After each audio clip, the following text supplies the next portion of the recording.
Hey guys, it's me Amanda, and this video is going to be a very exciting one that I'm so happy that I got a request for, and it is going to be a TDA prediction slash theory slash let's just talk about this fantastic upcoming trilogy video. If you guys don't know what TDA is, it is the Dark Artifices, which is the third book series about the Shadowhunters from Cassandra Clare. It's going to come out, the first book, Lady Midnight, is going to come out fall of 2015. And it is going to center around the Shadowhunters of Los Angeles, which is the Blackthorn family. And it's going to also center around more prominently Emma Carstairs and Julian Blackthorn. Emma is not a Blackthorn, but I lump her in with the Blackthorns anyway because she's like Blackthorn number 8. So anyway, the anonymous user on Tumblr sent me this request. You should do a TDA video, like your thoughts on the Blackthorns, any predictions, maybe Q&A, I don't know, I just like your videos. So that's the video that I'm going to be doing today. So I'm just going to kind of get started. I'm going to give my thoughts on the Blackthorns and my predictions, and then I'm going to move into the more specific questions that I put out a request for on Tumblr that people have been so kind as to send me, so thank you very much for those. So I'm going to just get started with my thoughts on the Blackthorns. I'm going to go down in age order.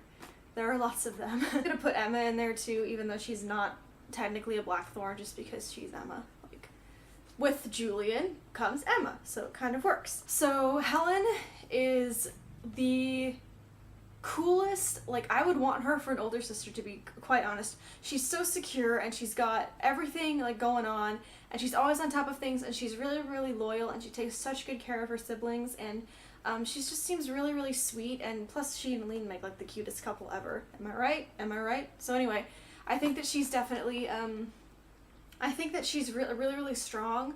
I think that she's really, really brave, and I really, really admire her for, like, just how she handles her family. You know, being the oldest of that many kids isn't easy, and you know, how she's not ashamed to be herself. Like, she's not ashamed that she's bisexual, she's not ashamed that she's with a girl, she's not ashamed of her heritage, she's not ashamed of anything, and I think that's really, really cool. Like, I really am inspired by that.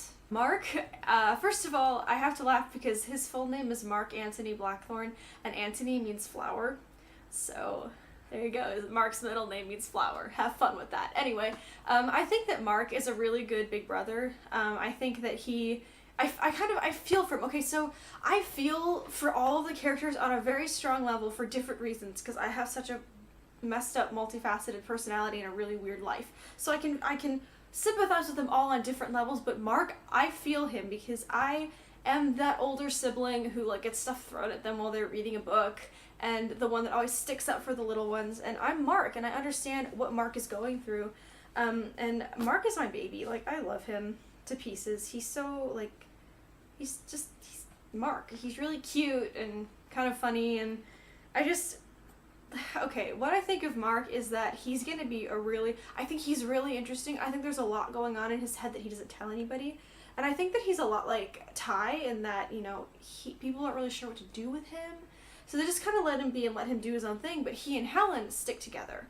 And I think that he just, you know, my hair is doing stupid stuff. I'm sorry, what is this? I have the Blackthorn thing where it sticks out everywhere. Anyway, I think that Mark is just a really great example of a person that is directly affected by the sins of his parents, and I think he's directly affected by the choices that he makes. And I think he's a really good character, and I really like how loyal he is to his family. How the first question when he saw Alec and Jace and Isabel on Team Good, basically, in Edom, his first question was, where's my family? Are they okay? What's happened? What about Helen? Like, his first instinct was to ask about his family. And, I mean, when you're 16 years old and you're getting tortured and you're getting killed and you've joined the Wild Hunt and you're never going to be able to get out, to have your first instinct be about your family, that's kind of a big and kind of a cool, selfless thing to see. So I really like that. Julian Blackthorn is my baby. I love that kid so much. He is just this hapless, flailing artist who is so, like, okay, I'm talking about him that's like him, TDA version, so not little 12-year-old Julian, 17-year-old Julian. He's so jealous. Like, the poor baby is so jealous and insecure about Emma and how he stands with her and if he's doing a good job. And the poor, like, I just want to hug him because just, Julian, baby, it's okay. You don't have to be insecure. I mean, and I just feel for him because I know how it feels to be around people and expect them, oh, they're gonna leave. Like, eventually they're gonna get sick of this and they're gonna leave. I know what that feels like. I've lived that. I'm living it now, actually. And so I know what that is, and I really feel for the kid. I really love Julian because of how determined he is and how loyal he is and how creative he is. And honestly, it just, like, I can't wait to read about him in TDA, but I also can wait because I know it's going to send me into fits of tears when I read about how he has to parent his siblings and deal with Ty hating him just because of what happened during the war and all this stuff, and the guilt that he has for essentially committing patricide, except for not really. Like, that's a lot for a kid to carry around. I mean, and he's just so stressed out. Like, he smokes and bites his nails, and he's like just this nervous little ball of artistic talent and jealousy and energy and worrying about Emma and his siblings and just Julian, baby. Okay, Emma Carstairs is goals. I love Emma because she is so fearless and she's so spunky and she's so sarcastic and sassy, but I love her loyalty and how just it wasn't even an option for her, you know, during the war especially. Okay, where Julian goes, I'm gonna go. Like, that's it. I mean, at the end of the day, yeah, she wanted to go fight, but Julian was like, Emma, I need you. That was it. She's like, okay, fine, I'm going with Julian, and if you try to stop me, I'm gonna knife you. Pretty much. So, my thoughts on Emma are that I think that she's a little bit of a psychopath. I think Laura and I, Moral Academy, and I were talking about that, how Emma is a little bit of a psychopath. I don't think anyone's going to deny that, but it makes up for it with her attitude, I think, and just how set on defending the Blackthorn she is. And I really love Emma's attitude. Like I've said before, I really love how she takes care of Julian. She knows what he needs and he knows what she needs. Like, that is a beautiful friendship that I dream of having, and I do have it with my sister, but you know, to have somebody that isn't your blood know you that well is it's so cool. And I really love Emma and Julian's relationship, and I feel for Emma for, you know, liking Julian even though, like, she can't and he'll never like her that way. Well, maybe he will, I don't know. All I know is what I write. And, like, people think that that's gonna happen. I'm not sure, but bottom line is I feel Emma right now. Like, I am friends with this guy and I really like him and he doesn't like me back. And it's driving me crazy because I just want to tell him, but I'm not going to because that's not cool. I digress. I think I really do love Emma and Julian. They are my babies. Emma is goals. I want her confidence. Ty, I love that kid. I really love that kid. He's so different and just very unique, and I love that about him. I love that character. That kid is like, I just love him. I mean, if I was going to meet any of the Blackthorns, I'd probably want to meet Tiberius. I would not know how to interact with him at all, I have a feeling, but I'd figure it out. But I really love him. He's so mature for his age, and I understand how that feels. Like, to be so mature for your age, and you're just like, yeah, hi, I understand what you're saying, and I understand more than you, so why won't you shut up and listen to me? Why do you think I'm weird? Why is this strange? I mean, and I feel for the kid. I do understand. And I really appreciate his existence in the series, because I think that he shows, you know, not only what the clave does to people that are different, like what the effects of it are, but also just what it's like to, you know, be like him. And I think that he's just really, a really good kid, and I hope that the Shadowhunter Tarot card with him in it, I really hope that the broken heart doesn't mean like as intense as what I think it's gonna mean, because I'm gonna cry. If someone breaks Ty's heart, Livia and I are gonna kill somebody. I don't have a lot to say about Ty except for the fact that I love that kid. I think that he's gonna do great things, and I'm really excited to read more about him. I think that Livia is going to be very interesting. I don't know a lot about her. I don't think anybody does, but what I found really interesting is that Cassandra Clare said that she's just as odd as her twin, just in a different way. Whereas Ty seems like he's abnormal, Livia seems like whereas Ty is obviously abnormal, Livia seems very normal, the opposite of him, which I really want to know just how Livia is odd. I mean, I'm just really curious about that. And I think that Livia is going to be a really like interesting character, because she seems to be equal parts very mature and solemn, and I'm going to have Julian's back in this when Emma screws up. I'm going to help him deal with Ty. And then she also seems like she's just very, you can tell a lot about people, okay, let me explain this. You can tell a lot about people based on their stress responses. So during the Mortal War, you know, what happened was Ty freaked out, Julian and Helen both went into hyper-controlling parent mode. Emma got really violent. Tabby, you know, didn't sleep and cried all the time and wouldn't eat. Drusilla was really combative and argumentative. And Livia was just really, really, like, that deadly, like, calm, where, like, it's like you're numb and nothing can touch you. That's how she was. And you can tell a lot about people from their responses to extreme stress like that. And so I'm really going to be interested to see how Livia is, because, you know, when you're 10, you do remember and you do understand, especially if you're someone as mature as Livia and Ty, you know what's going on. So I think it's going to be really interesting to see how Livia turns out. You know, we know that she thinks she has to be the protector of everyone in her family because she thinks they're all hapless. Really only Julian is hapless, but we all saw that coming. I mean, Emma just kind of runs him over. But anyway, I think that Livia is going to be a really good protector. I think that if anybody even comes near Ty who she thinks may be a threat to him, I think she's going to, like, rip their throat out, and Ty will just be like, what the heck? What are you doing, Livia? Knock it off. But I'm going to be really intrigued by her attitude. I'm really intrigued by both of the twins, and I think they're going to be quite possibly some of the most unique literary characters I have read about in a long time. Priscilla, I love her because of how she refuses to take crap from Ty, because Ty doesn't like her at all. Like, when they had to hold hands, he glared at her until she cried, and I get that's because, you know, he doesn't like to be touched. I know he doesn't like touching, and then when they played Monopoly, he would, like, get mad at her and they'd pull each other's hair because she was super competitive and he's Ty, you know, he's Sherlock, so he's superior intellect-wise. And so I think Drew is just going to be the super competitive, sassy little sister's like, Julian, I don't need you to take care of me, but you'll be home in time to cook dinner, right? Elkie and I were talking about this earlier, about, like, what would happen if Ty was babysitting and Drusilla would be like, I don't need a babysitter, but you're going to come home in time to cook, right? Because I don't want to eat Ty's cooking. So I think she's just going to be that classic younger sister that's like, oh, please, I don't need anybody. But at the same time, Julian, you're going to stay here, right? Because, I mean, I don't know what to, yeah. And Tabby is the baby of the family. I think he's just going to be a cute little kid. I think he's going to be, like, completely loyal to Emma and, like, want to be just like Mema when he grows up. And I think he's still going to call her Mema, even after all those years. So I think that I don't really know much, because he's only 2. I don't really know that much about him. The only 2, like, headcanons I have about him is that he still calls Emma Mema, and he hates potatoes because he kept throwing them at Julian. And usually when a child throws food at you multiple times, it means they don't like the food, or they're just not hungry. I don't know. The only food I ever threw, I didn't like. I thought it was disgusting, so I threw it. I was a really nice kid. Okay, my predictions. Here we go. I think that Julian and Emma's boyfriend are going to have a throwdown at least once. I think that Mark and Julian are going to have several arguments and power struggles and probably debates, and they're probably going to fight over the kids.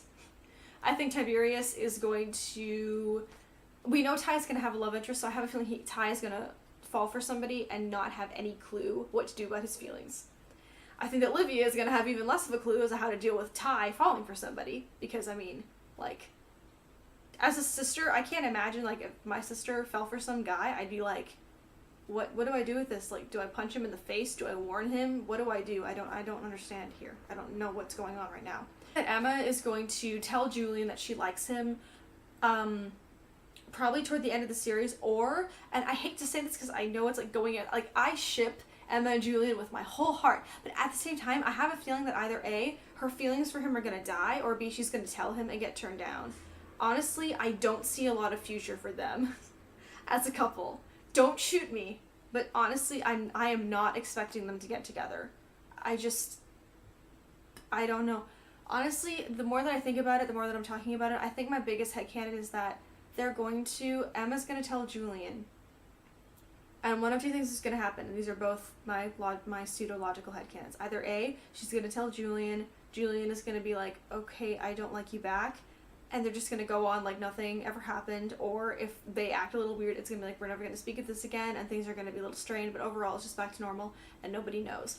Or Emma's going to tell Julian says he likes her back, they don't risk doing anything about it because they don't want to endanger the family, they don't want to get split up from each other, they don't want to get in trouble, and they just live their whole lives with that what if hanging over their heads, like, what if we could have been with each other, what if we didn't become pair bodies. So kind of a downer, but that's what I think is going to happen. I don't see much of a future for those 2 based on what we know, how much Cassandra Clare is balking at the idea of those 2 being together, which could just be a red herring, and I know that, but I mean, I don't know.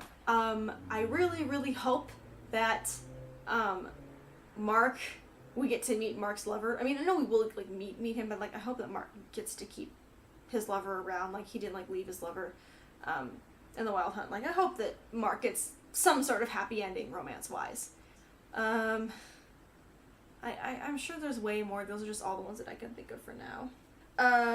Sebastian Morgenstern asked me, I don't actually remember what their name is. I'm really sorry. I know your name, I just forgot it. I'm really sorry. I do apologize. But anyway, they asked, for your film of questions, what are you anticipating in regards to queer representation? I really hope there is some. I mean, I know there's going to be some, but I hope there's a lot. Like, I'm expecting, because we know that one of the Blackthorns is gay, because Cassandra Clare said 2 are bisexual and 1's gay. And we know that Mark and Helen are bi. So I'm expecting that. I really hope that not all the rest of them are straight. Like, I hope that there's like some other representation that isn't just gay, bi, or straight. Like, because there's others. So I hope that there's not just those 3 categories. I know that there's going to be a transsexual in the series. I don't know what the pronoun is that they would want, so I'm not going to go there. Because I don't want to offend or mess it up, but I just really hope that it's not as, I mean, I understand that should probably have to be politically correct to some degree, but I hope that there's not just like the seeming mainstream cookie cutter representation. Like I hope we get some differences in there. I mean, and I hope we get just different like representation with POCs and the queer community and just everything. Like I really hope we get some decent all-around representation that isn't just the cookie cutter. I hope that there's somebody that's asexual, and I hope that there's a, maybe a pansexual or demisexual, demi-romantic like me. I really hope we get some representation of those lesser known things. Mostly I want asexual representation because my sister's asexual and I want some representation. Thank you very much. For your Q&A video, do you think that when the Blackthorns bring Mark home, the Clave will have a problem with him being with the Shadowhunters again, as they sent Helen away solely for that reason? Honestly, I had never really given that much thought prior to receiving this question. I sort of assumed that Mark would just stay with the Blackthorns and that would be that. Honestly, I think that there would be a danger of that, so I honestly think that Julian would like try to hide Mark away or just not mention that he was back so that Mark wouldn't get taken away. I definitely think that if it ever was discovered that Mark came back, I definitely think there would be some problems.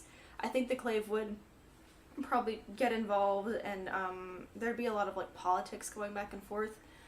They may attempt to send Mark away, but I think that somehow Julian, or at the very least Arthur, will weasel his way out of it. Or Mark himself will. But overall, I mean, that's a really good question. Like, I think that I feel like if the Clave is smart, they would see that the circumstances were very different, whereas, Helen was with the Shadowhunters, Mark had been kidnapped and sent away. So, in the Clave's mind, their circumstances may be different, so maybe their reaction would be different. I'm not sure. But, that was actually, like, a really good question. But, yeah, I think that Julian would, and Emma would try to, like, hide Mark, like, be like, okay, no one is allowed to tell Mark. No one is allowed to tell anybody that Mark is back. No one is allowed to do anything, say anything, just keep it quiet. I honestly think that's what they would do. But yeah, that was a really good question actually, so thanks. What do you think the twins' relationship will be like? Oh my.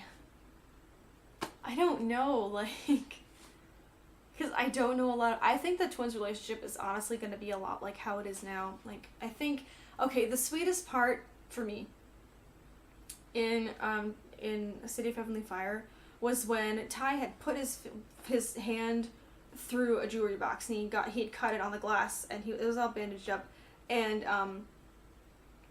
he wouldn't shut up and go to sleep until Olivia laid down next to him and like just put her hand over Ty's bandaged one, and then he just looked at her and shut up and went to sleep. And I think that kind of shows how the rest of their relationship is. Like, Ty is the one, he's the different one, he's the abnormal one, he's not stereotypically normal, which is what I mean by abnormal. Like, everybody, normal is relative, I understand that, but Ty he's special, and Olivia knows that, and so she knows that what Ty is not comfortable with, and she knows how to take care of him, and to her and to him, she is the only one that matters. So she's just like, okay, you know what? You can do that, you can have your tantrum, you can do whatever you need to do. At the end of the day, I'm going to be here to fix you up, I'm going to be here to show you that I still love you, and I know what to do with you and what not to do with you, and I love you no matter what. I think their relationship is I think it's different, but I think that it's really, really sweet, and I think that it's really, really, it's really good to see something like that. Especially portrayed in books, especially with siblings, because the only love in books should not be romantic. There should be sibling love. That's why I like Jem and Will's relationship so much. I think it's because it was friendship. It was a very deep friendship love, and I really liked that. So I think the sibling love thing is going to get a lot of attention from Ty and Olivia, and I really, really am looking forward to that. Okay, I got another request thingy. It says, "Hi, this is Brenda again, and I have an idea for your video. What about a section called Brenda Reacts, where you imitate my reactions as I read the books as if your predictions are accurate? You have my permission to make me as dramatic as you wish, since I'm the queen of drama. But really though, I'm an actress. I'm quite fanciful." Okay, okay, you should know I'm horrible at imitating people. I just know I'm gonna mess this up because, like, how I envision you based on what I've seen from your blog is probably not how you are in real life. So I know I'm gonna mess you up. And I'm sorry in advance, but I just don't know how I would do this. Man, this is gonna be hard. Hang on, I need like a prop. I'll be right back. 1 second. Just imagining that you like pre-ordered the book, like, but then you also got it on your Kindle because it didn't come fast enough in the mail for you. I don't know. I'm just gonna go with this. I'm prepared to humiliate myself. I'm really sorry. Oh, and my mom is home too, so I'm gonna like completely embarrass myself. Whew. Okay, anyway. Okay. Brenda Reacts. Here we go.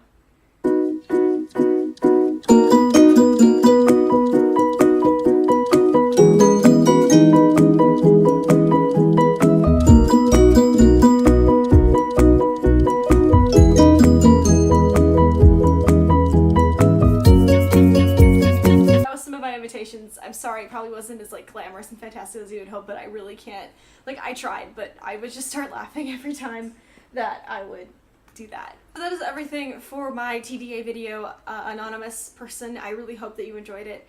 As always, any video requests are more than welcome. I will definitely do things other than fandom stuff on this channel. Just let me know what you want from me. The sky is the limit. Also, I've had a couple people ask me if I have any vlogs that I could do. I actually do have an entire vlog channel. I've had it, I think, for almost 3 years now. So there's lots of stuff on there, including footage from the time that I moved from Minnesota to Texas and the time that I moved within Texas from city to city. I've got Vlogmas, which is a thing that I do every year. I vlog every day from December 1st to December 25th. It's like a countdown to Christmas sort of thing. So there's 2 years worth of that. There's just random stuff that I've done throughout the years. So if you want to go check that out and see what my life has been like, and also see little me, I think I was like 13 or 14, you can go to the link below and check it out if you want to see what I looked like and what my life was like. But other than that, thank you so much for watching. I'm really glad that you enjoyed this video, and I will see you soon. Bye! I want her attitude and I want her I do have her sarcasm. I'm just not as mean about it as she seems to be. Like, she's just mean sometimes. I mean, I love her, but come on. And let's not forget the fact that this is the girl that shoved a file down Julian's pants in City of Heavenly Fire. I think that's overlooked. I think that and calling Jem Carstairs Jemmy, I think that's overlooked. Emma shoved a freaking file down Julian's pants. I mean, come on, that's beautiful, guys. You have to admit, that's beautiful. That is, like, I'm gonna just, yeah, okay, anyway, but I just got a new question. Wait. What's wrong with these people? I don't understand my life right now. It's gonna be really interesting if Olivia ever gets with somebody. Like, Ty is gonna have a fit. He's gonna be like, yeah, no, you don't get my twin. Go away. She's my person. So, swerve. Okay, I naively went into City of Heavenly Fire thinking, oh, it's gonna be fine. The prologue ripped my soul out, and after that I was like, okay, great, the book can only get better from here. Wrong! That is everything. Wait. Is that everything? I better make sure that's actually everything. That's everything.